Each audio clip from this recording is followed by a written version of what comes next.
The clinking of silverware against ceramic and the occasional hum of forced politeness filled the air as we sat around my parents' long oak dining table, the same one I'd eaten countless awkward meals at since childhood. The roast chicken on my plate was dry, the conversation drier. My brother Jake was droning on about some crypto project he was consulting on, while my mother nodded along like he was reciting scripture. My father hadn't looked up from his wine glass in 10 minutes. I'd been quiet the whole evening, just trying to get through another mandatory family dinner without drama. I should have known that was a fantasy. Without warning, my mother stabbed her fork into her plate hard enough to make everyone jump, the metal clattering against porcelain. She looked at me with that expression she always wore when she was about to say something cruel but tried to disguise it as concern. I hadn't even finished chewing before she said it. "Emily, you need to sell the store to Jake. We've all discussed it. It's time." My blood ran cold. I swallowed the dry chicken in silence and placed my fork down slowly. I hadn't expected it to come up here, like this. Not over dinner. Not with Jake grinning across the table like a smug little prince. I looked at my mother, searching her face for some trace of the woman who used to read me bedtime stories when I couldn't sleep after Ryan died. But she was gone. Replaced by this sharp, calculating version who looked at me now like I was a problem to be managed. "Excuse me?" I said, my voice low and even. "You heard me," she replied, already leaning into that cold, matter-of-fact tone she used when she'd already decided what the outcome would be. "You're not doing anything with that store. Ryan's gone. It's time you moved on. Jake has the mind for business." I laughed, short and bitter. "Jake can't even keep a job for more than 6 months. She ignored that. "He'll turn it into something profitable." "It already is profitable," I shot back, trying to stay calm. "And it's not just a store. It was Ryan's." My father chose that moment to clear his throat and glance up, eyes dull but complicit. "It's a lot of responsibility, Em. You could use the money. Jake could take it off your hands." And just like that, the truth spilled out. They didn't care about the store. They didn't care about what it meant to me. To Ryan. All they saw was a 6-figure asset gathering dust in their eyes. A tidy little inheritance that hadn't been handed over the way they'd expected. And Jake was sitting there, arms crossed, that greasy smirk stretched across his face like he'd already won. Like the ink on the deed had dried in his name. I looked at each of them, one by one. My mother's stiff posture. My father's studied indifference. Jake's lazy self-satisfaction. And I felt it, the slow burn of anger climbing up my chest. But I wasn't going to give them a show. Not tonight. "No," I said simply, standing up and pushing my chair back with deliberate calm. "Emily," my mother snapped, her voice rising in that familiar pitch she always reached when she wasn't getting her way, "if you walk out of here tonight without agreeing to this, don't bother coming back. You will be cut off. From everything. Don't test me." I paused. Let the silence thicken like smoke. Then I looked her dead in the eyes. "Then I guess this is goodbye." I turned without waiting for a response. No goodbyes. No theatrics. Just the sound of my heels clicking against the hardwood floor and the slam of the front door behind me. I didn't even look back. Not when my brother muttered, "She'll be begging to sell in a month." Not when my father sighed like I'd just ruined their entire legacy. Not when my mother called out my name one last time, sharp and cold, not with love, but with the disbelief that her ultimatum hadn't worked. Let them sit there in that dining room surrounded by their matching china and false civility. Let them toast Jake's imaginary victory over the wine they never offered me. They thought the store was just another asset to be passed down, a piece of family wealth to be redistributed on their terms. They had no idea. That store was Ryan's dream. He built every inch of it with his bare hands. He poured his soul into the soil behind it, into the reclaimed wood shelves, into the chalkboard menus he redid every season. I was there when he stayed up all night working through the inventory software, even though he had no background in retail, just because he wanted it to be perfect. I was there every morning we opened the doors and he'd say, "Another day of doing it our way, Em." And when he got sick, I was the one who kept it running. I kept it alive. And now they wanted me to hand it over to a man who thought organic was a scam and couldn't tell the difference between kale and spinach? No. That store wasn't just a business. It was the last piece of Ryan I had. And I wasn't letting it go. Not to them. Not for a cent. I still remember the first time I saw Ryan. It was a late September morning, the kind that teetered perfectly between summer warmth and the crisp promise of fall. I'd gone to the farmer's market in downtown Denver, the one off Spear Boulevard with the uneven pavement and 100 tents packed with heirloom tomatoes, fresh bread, and way too many people carrying tiny dogs in slings. I wasn't looking for anything. Mostly just walking off another morning of creative burnout. My freelance design work was barely covering rent, and I'd convinced myself that a walk among overpriced arugula and local honey would somehow recharge my brain. That's when I saw him. His stall wasn't flashy. No trendy chalkboard signs, no Instagrammable crates spilling with perfectly polished apples. Just a wooden table, a few bins of oddly shaped root vegetables, and a man in a sun-faded flannel shirt with sleeves rolled to his elbows and dirt still under his fingernails. His booth didn't look like much, but people were lined up. Not just to buy, but to talk. He knew everyone's name. Asked about their kids, their injuries, their pets. He gave a woman a discount because her son just made varsity, and threw in an extra bunch of carrots for an old man with a limp. I stood back and watched, fascinated. There was something magnetic about the way he leaned forward when people spoke, like their words mattered more than the money in their wallets. I wasn't sure what pulled me toward his stand, curiosity, maybe. Or the way he laughed, low and sincere, like he didn't care who was listening. When it was my turn in line, he greeted me like he'd known me forever. "You look like someone who has a lot of ideas but no time to write them down," he said, handing me a beet the size of a toddler's fist. I blinked at him, confused, and he grinned. "You've got that furrowed forehead look. Like your brain's working overtime but your hands can't keep up." I laughed because he wasn't wrong. "I'm a designer," I admitted, glancing down at the beet. "And I have no idea what to do with this." "Roast it," he said, handing me a flyer with a rough sketch of a logo and the words, "Green Root Market, coming soon. And come by next week." I could use someone who knows how to make things look good. That was how it started. No grand declarations. No fireworks. Just a beat, a joke, and a man with soil on his hands and fire in his eyes. We started meeting once a week at a coffee shop that smelled like burnt espresso and old wood. He'd bring legal pads filled with wild ideas, vertical herb gardens, neighborhood composting programs, food donation systems, loyalty cards that rewarded people for bringing their own bags. He didn't just want to sell food. He wanted to create a space that mattered. A place where people felt grounded, nourished, respected. I brought my laptop and started sketching out logos, color palettes, brand values. We argued over fonts for hours, laughing like idiots in the middle of a crowded cafe. I'd never felt so creatively alive, like someone had taken the dam inside me and cracked it open with nothing more than conviction. Ryan didn't care that I wasn't some big agency designer. He listened. He pushed me. He made me believe I was building something more than just a brand, I was building a legacy. We spent the next 2 years in what I can only describe as organized chaos. We worked out of his garage at first, surrounded by seed catalogs, spreadsheets, and my makeshift whiteboard leaning against the dryer. I built the website from scratch, photographed every single vendor, wrote copy that tried to match the warmth in Ryan's voice. He handled the supply chains, the lease negotiations, the city permits that always came with new hoops and delays. He once drove 3 hours to meet an organic farmer in the middle of nowhere just because he liked the way the guy talked about soil.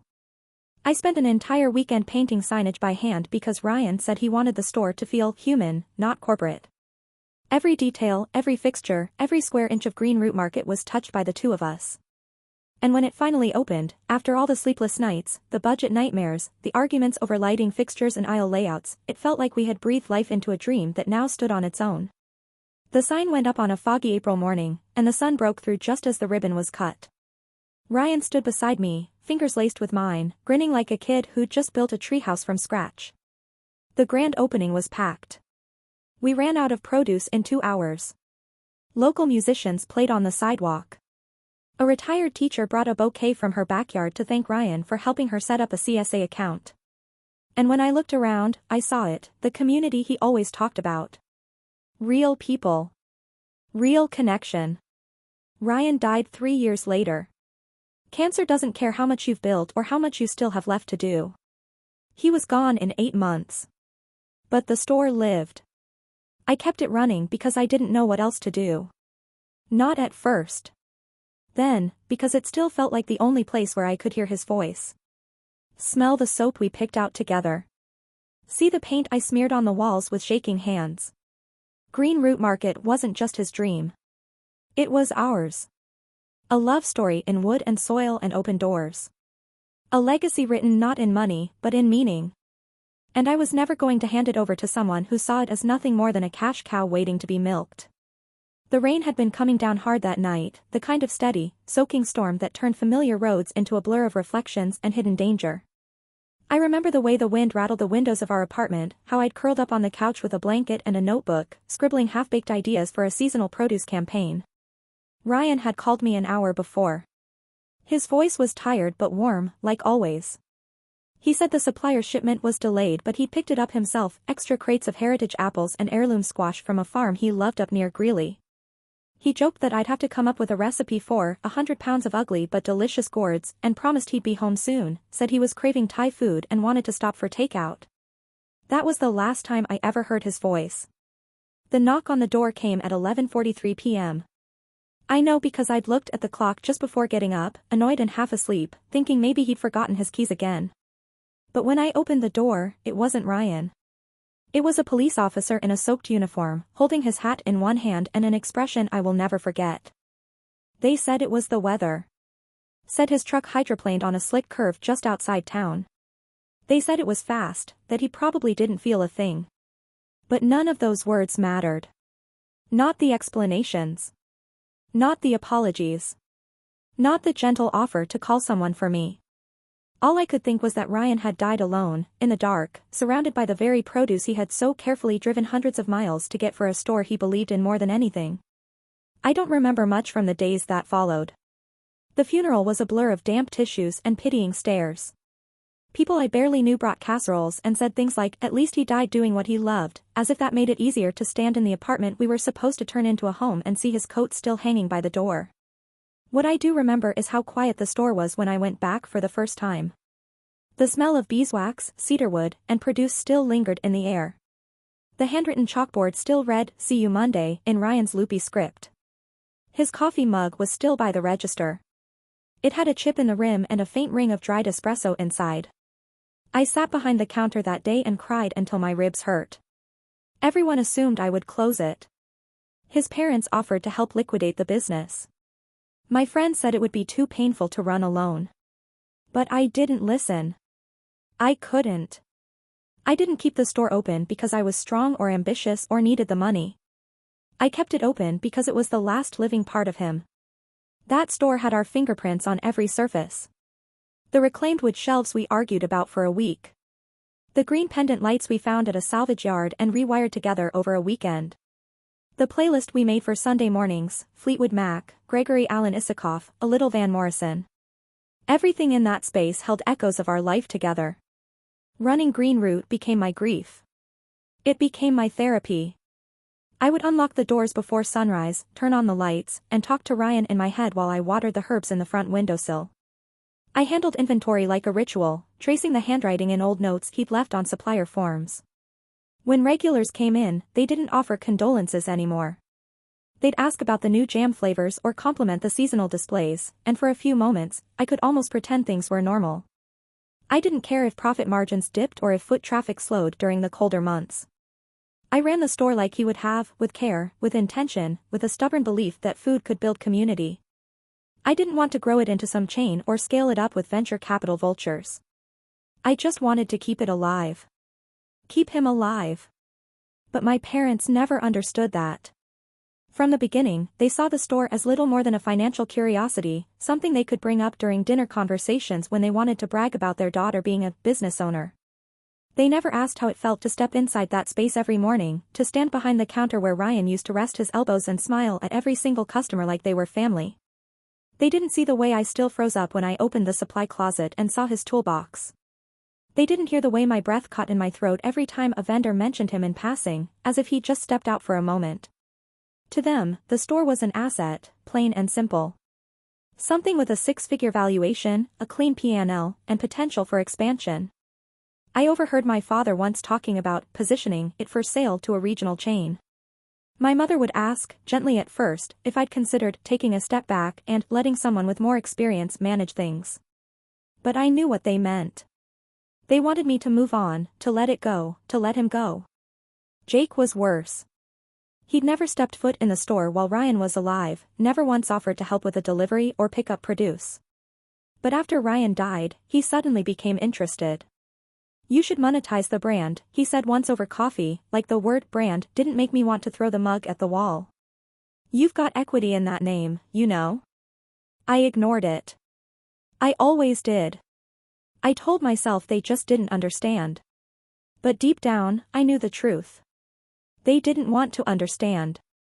To acknowledge what the store really meant to me would mean admitting that Ryan wasn't just some chapter in my life, they'd have to see that he was the whole damn story. So I kept going. Quietly. Relentlessly. I opened the doors every morning, wiped down the counters, sorted the produce, updated the chalkboards, and talked to Ryan in my head. I didn't need investors. I didn't need help. I just needed Green Root Market to stay alive because in that store, he still lived. And I wasn't going to let anyone, family or not, strip that away from me. Growing up, I learned very early what it felt like to be the extra piece in a family puzzle where everyone else seemed to fit together perfectly. Jake was the golden child. Always had been. From the moment he could form a full sentence, he was celebrated, loudly, proudly, publicly. He got straight A's and my parents practically held parades. I got straight A's and they glanced up from their phones. When he made the soccer team, they framed his jersey. When I made the honor roll, they forgot to show up to the school assembly. By the time we were teenagers, the differences weren't just emotional, they were financial, visible. Jake got a brand new car the day he passed his driving test. I was told to take the bus. He had his college tuition paid in full, complete with a dorm upgrade and a monthly allowance that covered more than just books. I scraped by with part-time jobs, student loans, and hours of freelance work squeezed in between late-night classes. When I needed money to cover my last semester's fees, my mother actually laughed and said, "You're the resourceful one, Emily. You'll figure it out." I always figured it out. Quietly. Alone. It wasn't just that they didn't support me, it was that they didn't see me. I could be in the room, talking, breathing, breaking apart inside, and they would glance past me like I was a piece of furniture that had always been there, unobtrusive, unnecessary. I used to think that if I just worked harder, achieved more, earned enough, maybe then I'd matter. Maybe then they'd look at me the way they looked at Jake. But nothing ever changed. Even when I started my design business from nothing, no funding, no guidance, just a second-hand laptop and a cramped one-bedroom apartment they never visited, they never once asked how it was going. My father told me during one of our rare phone calls that being a creative isn't a real career, and that I should look into something more stable. Jake, of course, was given startup capital for a tech project he abandoned after 3 months. They called it part of his journey. They called my hustle a phase. And then there was Ryan. Meeting him was like someone finally flipping the switch in a room I hadn't realized was dark. He saw me. Not just what I could do or what I had survived, but me, the mess, the ambition, the fire I tried to keep hidden for so long. He believed in me without conditions, without performance. The first time I showed him a logo concept for Green Root, he didn't just say it looked good. He said, "I've never seen anything this honest. You're a damn artist." And he meant it. Not because he was trying to make me feel better. Not because he wanted anything from me. But because he saw what I'd spent my entire life trying to prove to people who never cared to look. When he died, I lost more than the man I loved. I lost the only person who had ever truly made me feel real. So when my parents sat me down at that dinner table, when my mother slammed her fork down and demanded that I sell the store to Jake like I was some unwilling middleman in their asset shuffle, something inside me cracked, but not in the way it used to. Not in the way it did when I was 12 and overheard them telling relatives how proud they were of Jake's science fair win but never mentioned my art scholarship. Not in the way it did when they left me to move myself into college alone because they were busy with Jake's fraternity weekend. Not in the way it had over and over again when I made myself smaller, quieter, easier to forget. No. This time, something broke open. Because this time, I had something they couldn't dismiss. This time, I had built something sacred. And more importantly, this time, I wasn't alone. Even though Ryan was gone, he had left behind a legacy we created together, a legacy with my name on every shelf, my fingerprints in every corner, my soul poured into every wall. And they wanted to strip that from me and hand it to Jake like a second-hand toy he'd never earned, never appreciated, never even understood. Their demand wasn't just about the store. It was a summoning of every wound they'd ever left to fester. Every time they overlooked me. Every time I was the afterthought. Every moment I swallowed my voice so they wouldn't accuse me of making trouble. They thought I'd fold. They thought I'd do what I'd always done, nod quietly, take the hit, let Jake win. But I didn't. Because I wasn't that girl anymore. I wasn't the invisible daughter. I wasn't the overlooked sibling. I wasn't the second choice, the backup plan, the silent witness to someone else's success. I had built something they couldn't take. I had endured grief they couldn't fathom. And I had turned that grief into something alive, something beautiful, something that mattered. So when I stood up from that table and walked out without a word, it wasn't an escape. It was a declaration. They may have never seen me before. But now, they would never be able to ignore me again. The office was quiet, the kind of stillness that seemed to settle deeper in your chest than your ears.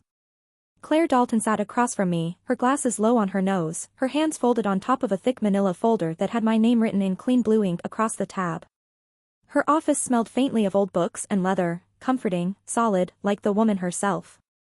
I had been dreading this meeting, not because I was afraid of what Ryan had done, but because opening that folder felt like reopening a wound I was just starting to carry without falling apart. She looked at me for a long moment before she spoke, her voice steady and warm. Ryan was very clear in his wishes, Emily. There's no ambiguity here. I nodded, my stomach tight, my fingers twisted in my lap as I waited.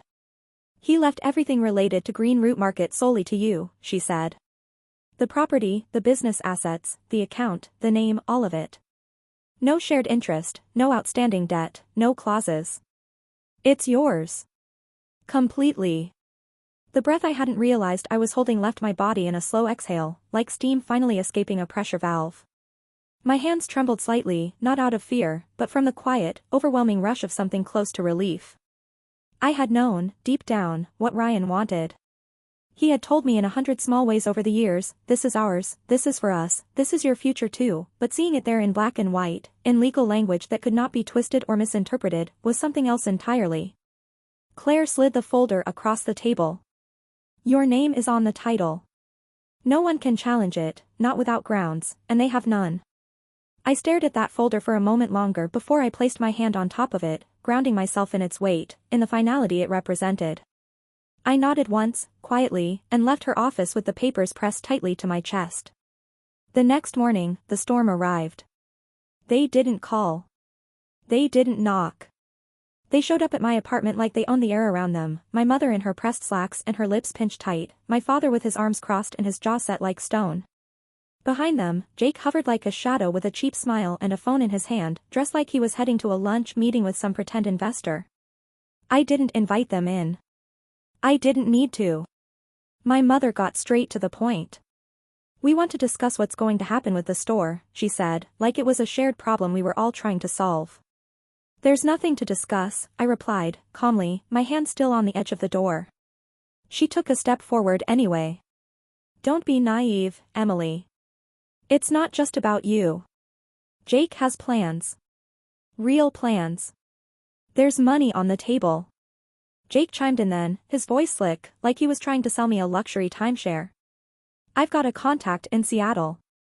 A startup accelerator. They're looking for people who can bring capital and community leverage. It's a real opportunity, Em.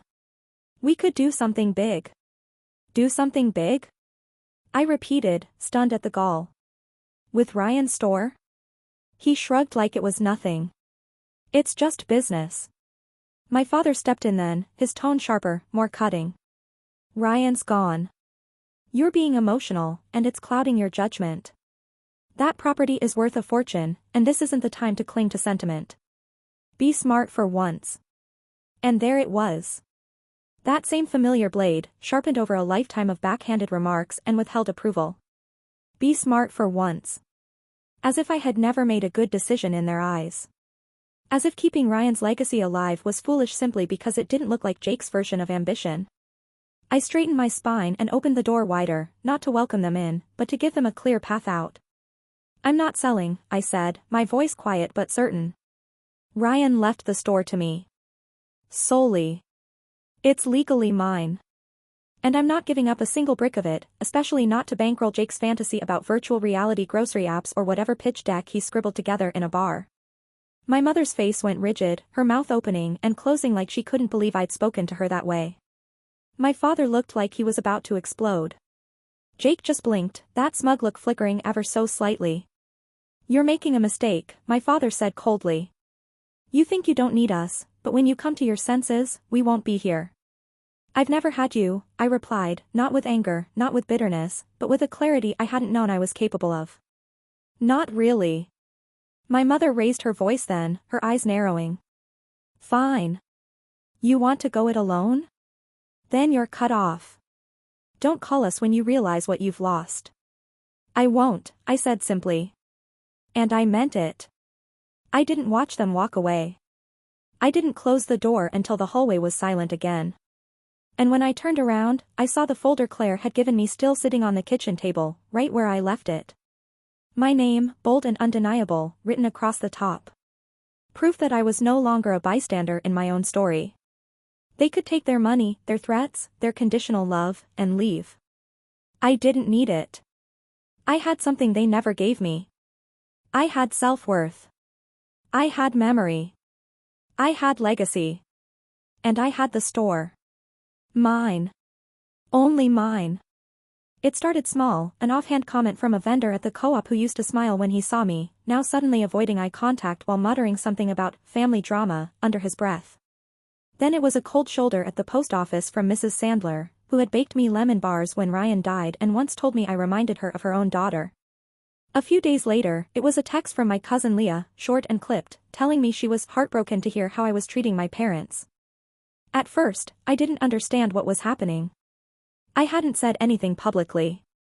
I had quietly declined to sell a store that was legally mine, a place I had helped build with the man I loved. I hadn't lashed out. I hadn't exposed what my parents said behind closed doors or how they tried to bully me into handing it all over to Jake like it was just another notch in his belt of unfinished projects. But it didn't matter. They had already begun their campaign. It was calculated in the way only people who know your every insecurity can make it. My parents didn't need to lie outright, they just curated the narrative. They made phone calls dripping with disappointment, spoke at church socials with furrowed brows and sorrowful tones. My mother's voice, I'm sure, trembled as she told people that Emily's not herself since Ryan died. My father probably leaned into every conversation with that air of weary helplessness he'd perfected over the years, saying things like, "We tried to support her, but she's pushing everyone away." I started receiving messages from people I hadn't heard from in years. Some polite. Some accusatory. All drenched in a moral high ground I hadn't invited them to stand on. "Emily, I heard what happened. Your family has always been so good to you. Maybe it's time to think about what really matters. I just can't believe you would shut them out like this. Your brother's trying to build something too. Why not share? I'm so disappointed, Em. This isn't the girl I remember from school." Even Mr. Brantford, my old high school English teacher, the one who once told me I had a rare gift, left a comment on the store's Facebook page about how family must come before pride. I sat staring at that comment for 10 straight minutes before deleting it, my hands shaking, my throat dry. In the aisles of Green Route, I could feel the difference.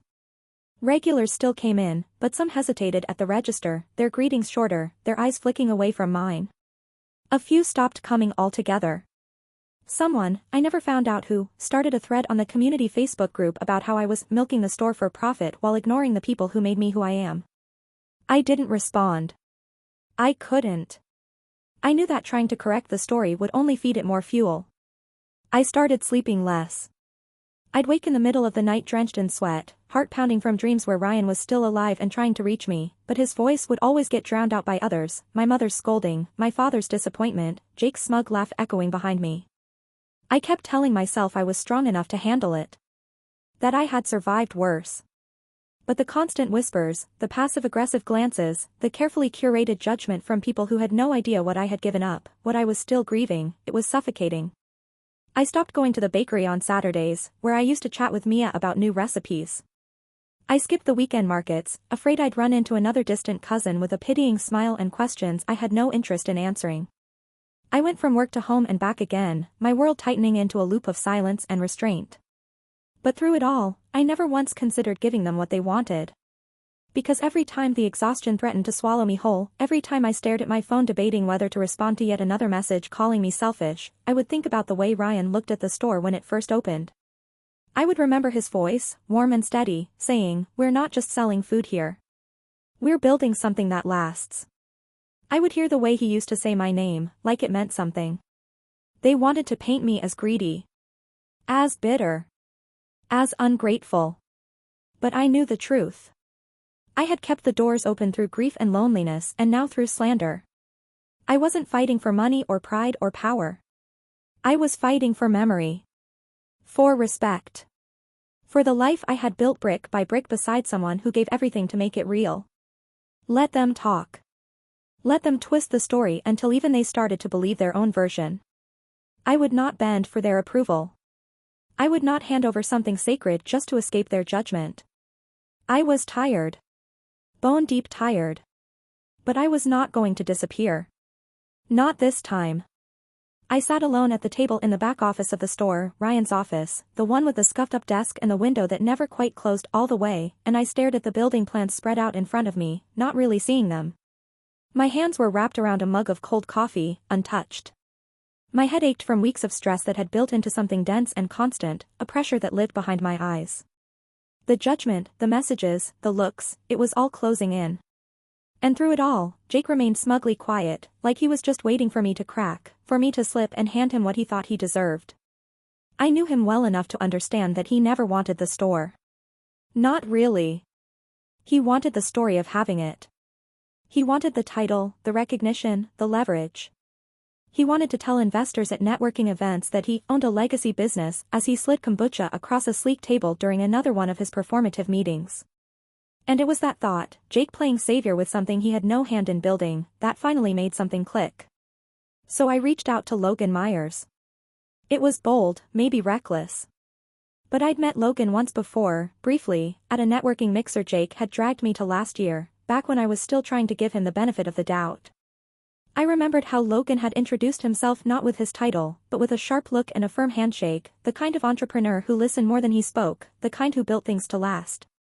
He hadn't seemed particularly impressed by Jake's endless self-promotion at the time, and that stuck with me. I found his contact buried in an old inbox thread from that mixer and sent him a message. Simple. Direct. I have a business proposal I think you'll want to hear.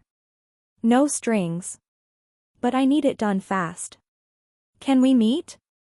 He replied within the hour. We met at a quiet cafe on the edge of the Arts District, one of those places with concrete walls, Edison bulbs, and overpriced pour-overs. I brought every document I had, title, financials, projections, photos, press clippings, testimonials. I laid it out piece by piece, green route market, debt-free, sustainable revenue, loyal customer base. Then I made my offer. I'm not just selling it, I said. I'm offering a transition. You take ownership. You keep the mission intact. You protect the community ties. In return, I stay on as creative director, brand strategy, outreach, design. I'll also lease the upstairs unit and convert it into a full design studio. I'll pay fair rent. No favors. Just a clean, functional, mutually beneficial partnership. Logan didn't speak for a long time after I finished. He sifted through the documents, asked a few pointed questions about the growth curve, the customer retention stats, the supply chain. Then he sat back, looked me square in the eyes, and said, "You're not doing this for the money." I shook my head. No. I'm doing it because they're trying to destroy what I built. I'd rather let it go on my terms than watch them turn it into a bullet point on my brother's pitch deck. He nodded once. You've got backbone. I like that. The deal was done within 6 days. Logan's team moved with surgical efficiency, non-disclosure agreements, property evaluations, silent filings. The contract was airtight, protective, and final.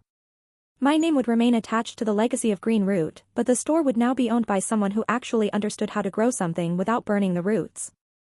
And with the upstairs space secured for my studio, I wasn't just holding on, I was moving forward. I didn't tell anyone. Not even Rachel, my best friend, who'd stood beside me through everything. I couldn't risk the leak. The moment had to be mine. I went back to the store the morning after the signing. Opened it just like I always did. Watered the plants, updated the chalkboard, swept the entryway. Nothing looked different. The walls still held the same stories. The counter still bore the scratches from that time Ryan dropped a box of vintage jars we were too stubborn to throw out. But for the first time in months, I could breathe. The store was safe. My space was secured. And they had no idea what was coming. It was just past 10 on Friday morning, the light pouring through the storefront windows in that soft, golden way it always did when the clouds cleared after rain. I was behind the counter updating the POS software, my coffee long since gone cold, when I heard the door slam open, not the gentle chime of the bell, not the measured pace of a customer, but the jarring thud of heavy intention. I didn't have to look up to know who it was. I could feel them before I saw them, like a storm rolling through the front door. My parents entered first, followed by Jake, who looked like he'd just stepped off a movie set, and trailing behind them was a woman I didn't recognize in high heels and a stiff, pinstriped blazer holding a thick folder of documents. Her clipboard clacked against her thigh with every step. Her smile was rehearsed and brittle. The real estate agent, I assumed. My mother's voice hit first. Sharp. Cold. We're not going to play games anymore, Emily. Jake was already heading toward the counter like he owned the place, that smug half-smile pulling at his mouth like he'd already won. We've got the paperwork ready. There's an investor in town who's made a full-price offer.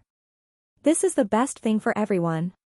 The agent stepped forward then, flipping open the folder and placing it gently on the counter like she was handing over the keys to my future. It's all ready for signature. A clean sale. Property and business. Immediate closing if you sign today. I didn't move. I didn't speak. I watched them, all of them, standing there in the middle of the store I had built, the place I had kept alive with my bare hands. My mother looked proud of herself, like this was the final checkmate. My father stood stiffly beside her, arms crossed, lips pressed into a thin line of control. Jake looked victorious, already celebrating in his head. And the agent, she just looked bored, like this was just another transaction on her Friday checklist. I glanced down at the papers she'd laid out. Then back at them. Slowly, I opened my mouth to speak, but before I could say a word, the front door opened again. Logan walked in like he was exactly where he belonged, calm, deliberate, his presence slicing through the tension like a hot knife. He wore his usual tailored jacket over a dark shirt, no tie, sleeves rolled just enough to show he wasn't just boardroom polish. His expression was unreadable, but the moment he made eye contact with me, I felt it, the quiet, anchored confidence of someone with nothing to prove. He came to a stop beside the counter and nodded once in my direction before turning to the crowd gathered in my store. I believe there's been a misunderstanding, he said, voice slow and even. Green Root Market is not for sale. Jake blinked. What? Logan didn't flinch. I bought it last week. Full transfer. The papers are filed. Emily was the sole owner, and she made the deal directly with me. As of last Friday, I am the legal owner of this property and business. There was a silence so thick it felt like the air itself had stopped moving. My mother's face went pale, her mouth twitching like she was trying to form a protest but couldn't find the words. My father turned a shade darker, his jaw tightening as he reached for control that wasn't his to hold anymore. The real estate agent looked stunned, flipping through her documents as though a page might suddenly appear and make all of this untrue. But Jake was the one who cracked. What the hell are you talking about? He snapped, his voice rising an octave. You can't just swoop in. Logan looked directly at him, his tone still composed. I didn't swoop in. I was approached with a professional offer. I evaluated the business, the value, and the opportunity. I bought it. Legally. Transparently. Fairly. And I intend to keep it running exactly as it is. Jake opened his mouth to say something else, but I cut in before he could. My voice was steady, almost quiet, but it carried through the room like a bell. Oh, and I'm leasing the upstairs now. Logan and I finalized the agreement this morning. I'm moving my design studio in by next month. That's when I smiled. For the first time in weeks, I felt it, not forced, not polite, but real. It started in my chest and reached my mouth like it had been waiting there all along. I'm not going anywhere, I said. This is still my home. My mother took a step forward, her voice trembling, not with emotion, but with rage. You went behind our backs? No, I replied. You went behind mine. You showed up here with a buyer and papers and thought you could force me out of something that never belonged to you. Jake turned toward Logan, his face flushed. This is a joke. You knew I wanted this. Logan raised an eyebrow.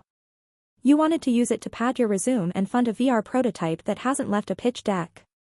That's not ownership. That's extraction. I invest in builders.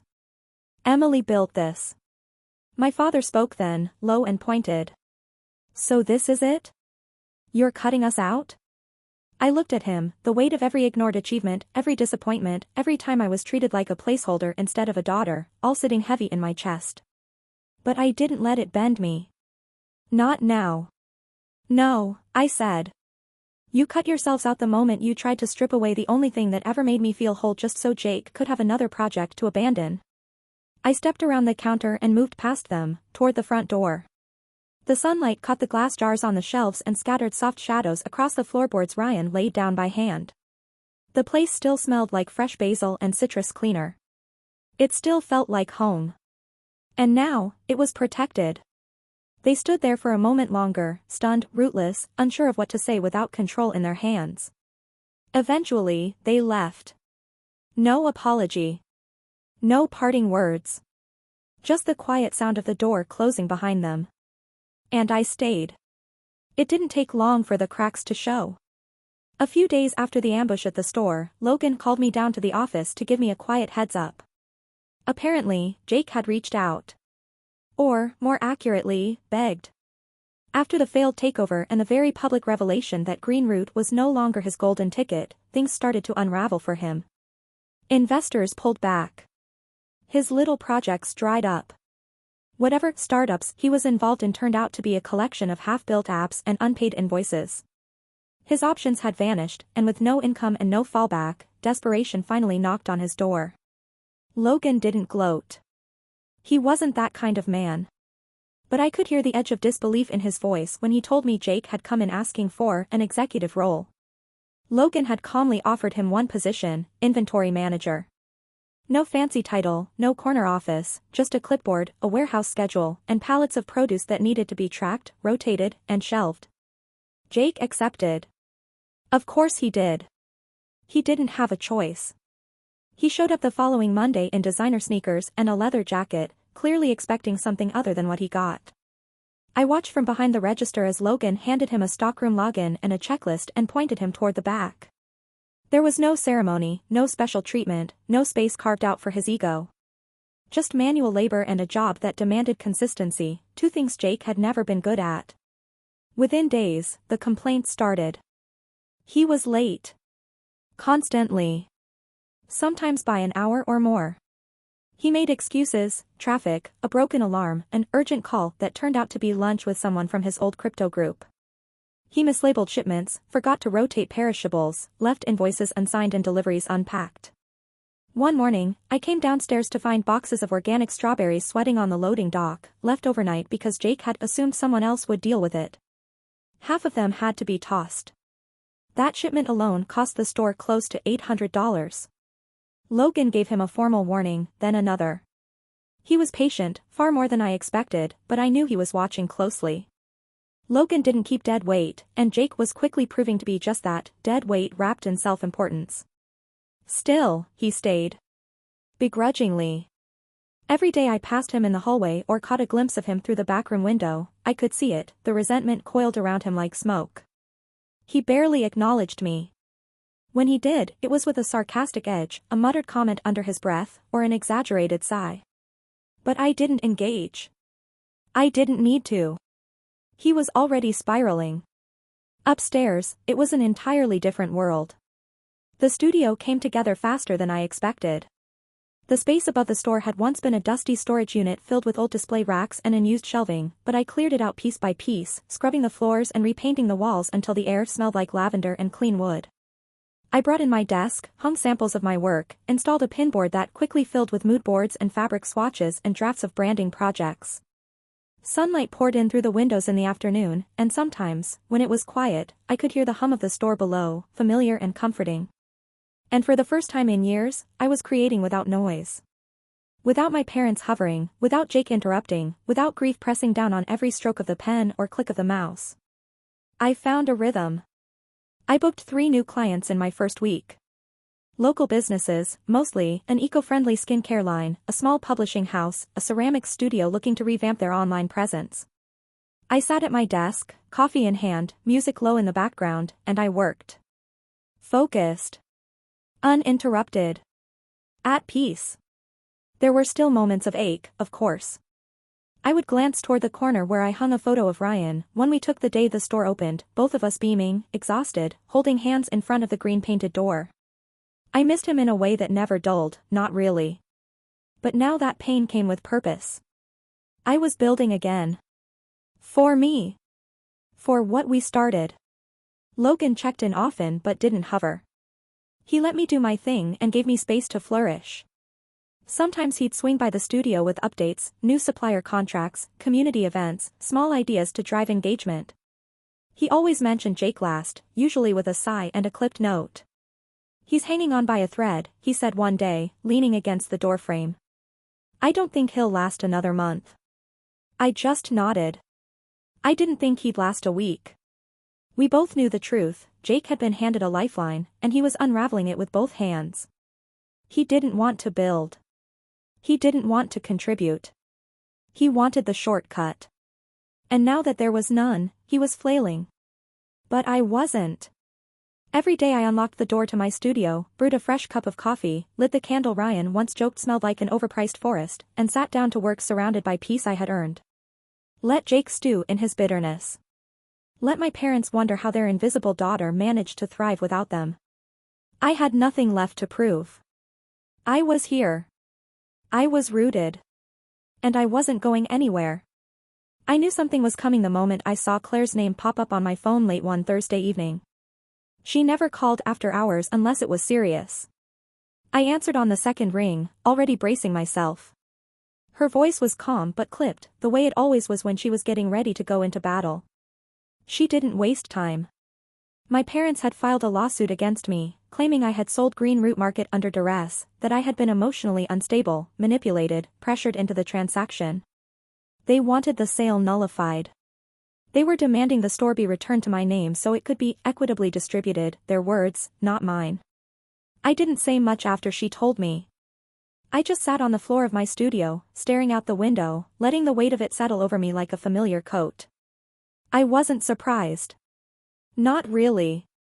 Humiliation hadn't worked. Shame hadn't worked. Manipulation, public pressure, even Jake's attempts at passive sabotage, none of it had worked. So now, they'd resorted to the last move they had, the courts. But what they didn't understand, what they never took the time to understand, was that I had been preparing for this kind of attack long before any paperwork was signed. I had anticipated their pettiness, their entitlement, their desperation. Claire and I had reviewed every line of the sale, every clause, every signature, twice over. The sale was clean.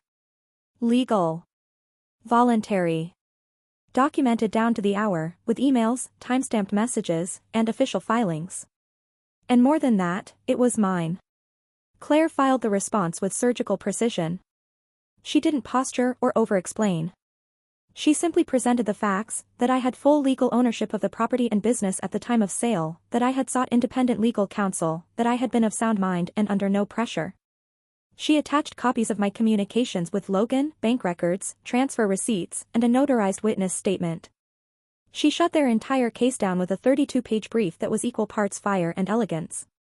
The court dismissed the case in under 3 weeks. But the damage they'd done to themselves was far more enduring than anything they had hoped to do to me. Word spread quickly. People heard about the lawsuit, and something shifted.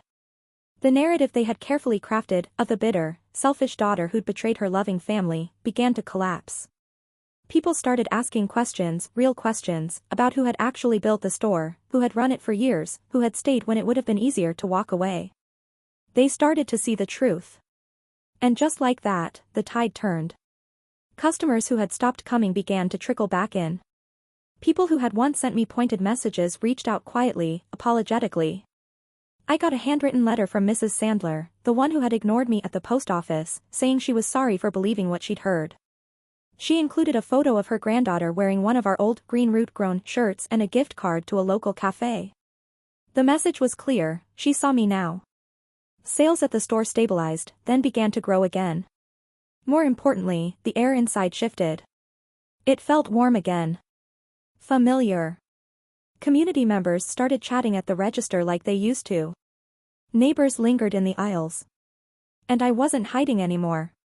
I moved freely between the store and the studio upstairs, my arms filled with mock-ups, design samples, order sheets. I smiled. I worked. I existed without apology. And through it all, Maya was there. She had stayed silent when things were chaotic, not out of absence, but out of respect. She never pushed, never demanded space I wasn't ready to give. Instead, she waited until I could breathe again. One evening, we sat in the studio with our shoes off, wine in hand, surrounded by samples of a client's brand materials. Maya leaned back in her chair, her hair pulled into a messy bun, and said, "You know, we could do this together." For real. I looked at her. She didn't need to explain. We had been building toward this for months without saying it out loud. Our skills were different but complementary, my design background, her marketing and operations experience. We had already collaborated on a few small campaigns, and every time, it felt seamless. Natural. Like we were speaking the same language. I didn't hesitate. "Yes," I said. "Let's do it." We started the paperwork that week. We called it Read and Heart Creative. Read for the strength that bends without breaking. Heart for Ryan, his middle name. It felt right. Grounded. Honest. We set up shop in the studio upstairs, cleared out the last of the storage clutter, painted the walls a rich, warm gray, and filled the space with plants, light, and intention. Clients began rolling in, local artisans, small businesses, non-profits. The kind of people who cared about the stories behind their brands, who wanted authenticity, not flash. And I was finally building something of my own again, not out of grief or survival, but out of vision. Out of power. Out of peace. My parents? I haven't heard from them since the court ruling.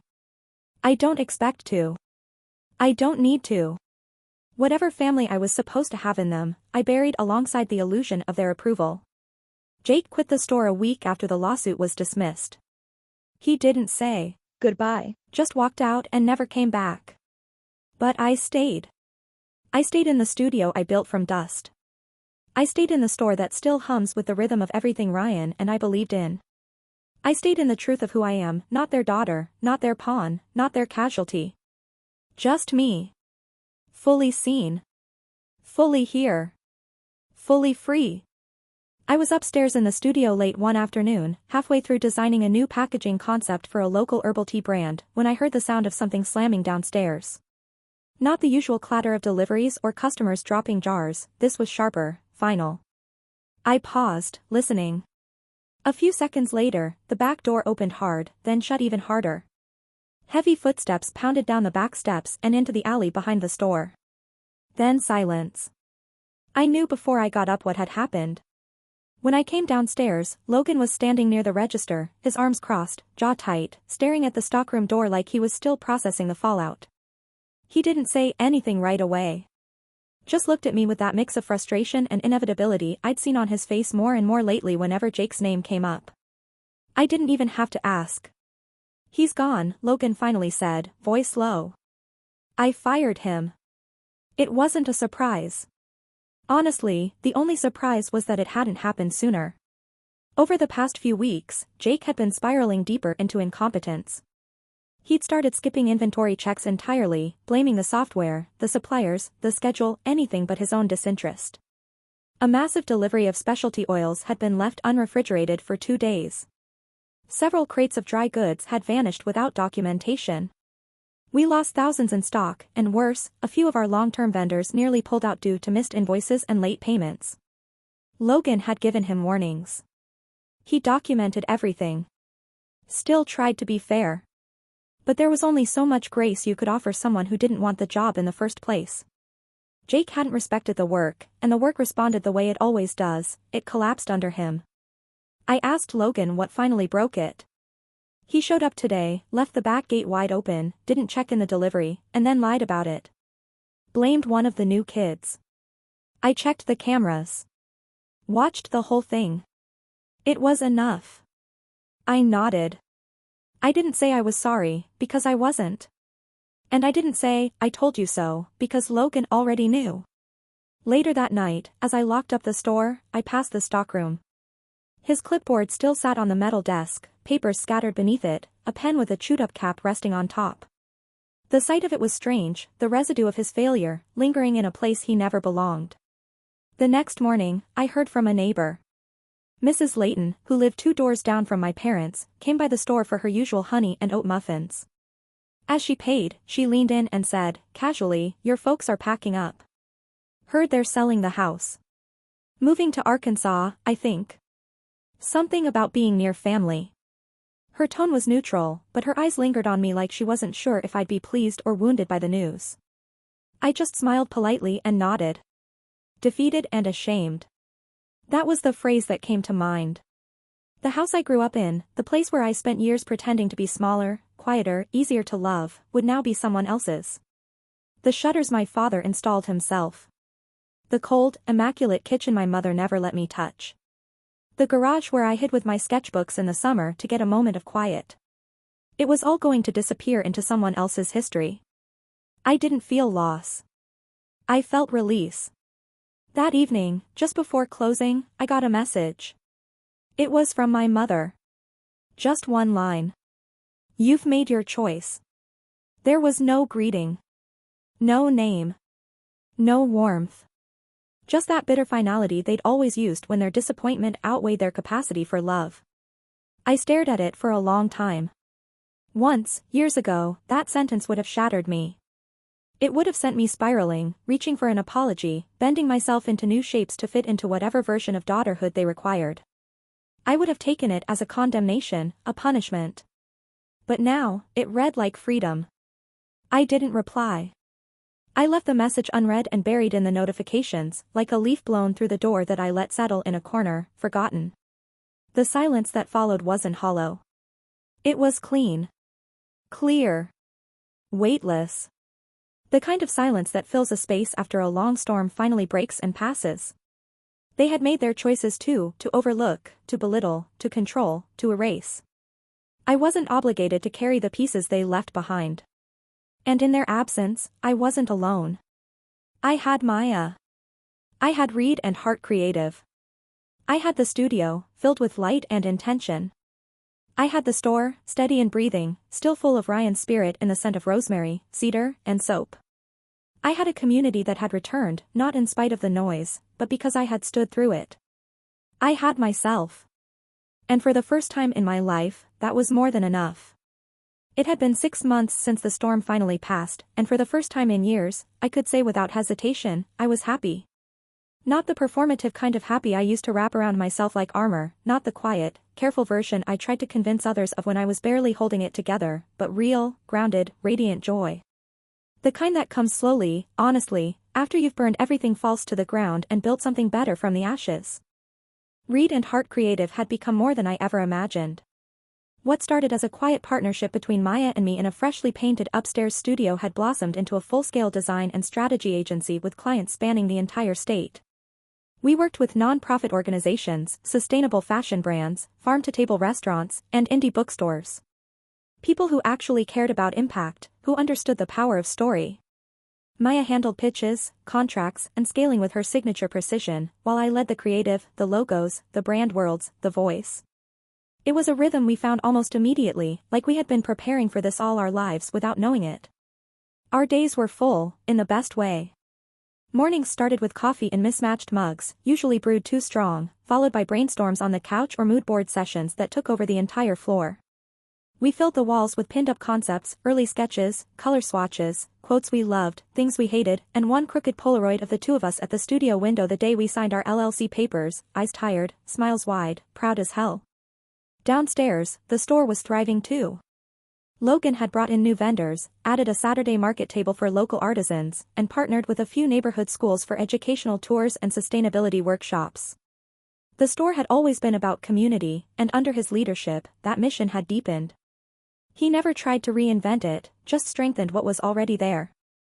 I still walked through every morning, the scent of citrus and cedarwood catching me right in the chest, the soft clink of glass jars lining the shelves, the small chalkboard signs written in familiar cursive. Ryan's energy still lived in every corner, and now, it was protected by people who respected it. The community, once uncertain and suspicious, had come back around with warmth I didn't expect. They remembered, eventually. They remembered who had built this, who had stayed, who had fought to keep it real. Regulars brought their kids into the store and pointed out the mural on the east wall that Ryan and I painted our first year. Locals booked design consults and mentioned, shyly, how they had followed my work from the beginning. People stopped apologizing for not believing me sooner. They simply started showing up, and that was enough. Then one afternoon, a local lifestyle magazine published a feature on Denver's Top 10 Under 30, and my name was there, halfway down the page in bold black font. The write-up mentioned the studio, the store, the lawsuit, the resilience, and somehow managed to get it right. They didn't romanticize the pain or gloss over the work. They just told the truth. I read it twice, then 3 more times, sitting on the window ledge of my studio with the spring sun warming my back, feeling something between disbelief and peace settle deep in my chest. But the moment that really stayed with me came a few weeks later. It was a quiet Thursday afternoon. Maya was out at a client meeting, and I was alone in the studio, finishing up a series of layout drafts for a local arts festival. The door creaked open gently, and I looked up to see a girl, maybe 19 or 20, standing there with a worn sketchbook clutched to her chest. She had paint on her sleeves, a nervous smile, and eyes that looked too wide for her face, like she hadn't yet decided if the world was worth trusting. She hesitated in the doorway. "Sorry, I didn't mean to interrupt." I smiled and set my tablet down. "You're not. Come in." She walked in slowly, her steps careful. "I've been following your work. I'm studying design at Metro. My professor mentioned you. Said you used to be freelance. Said you built something, on your own." I nodded, quietly. She glanced around the room, at the art on the walls, the workspace, the bookshelf lined with branding books and ceramic planters. Then she looked back at me and said, "Your story gives me hope." And just like that, I felt it, all of it. The weight of every night I stayed up second-guessing myself. Every message I deleted instead of answering. Every time I stood in front of my family and refused to disappear. Every ache that came from building a life from splinters. Every quiet, invisible act of resistance that no one ever saw. It all came crashing in, not as pain, but as proof. Proof that the fight had been worth it. I had protected Ryan's legacy, not by keeping everything the same, but by preserving what mattered. The roots. The love. The intention. And in the process, I had carved out something of my own, something that bore my name, my vision, my voice. I stood up, walked over to the girl, and asked if I could see her sketchbook. She handed it over shyly, and I flipped through it, raw, messy, full of potential. I looked at her and said, "You're not alone. You just have to keep going." And as the sunlight poured in across the studio floor, warming the hardwood under my bare feet, I realized, this was my life now.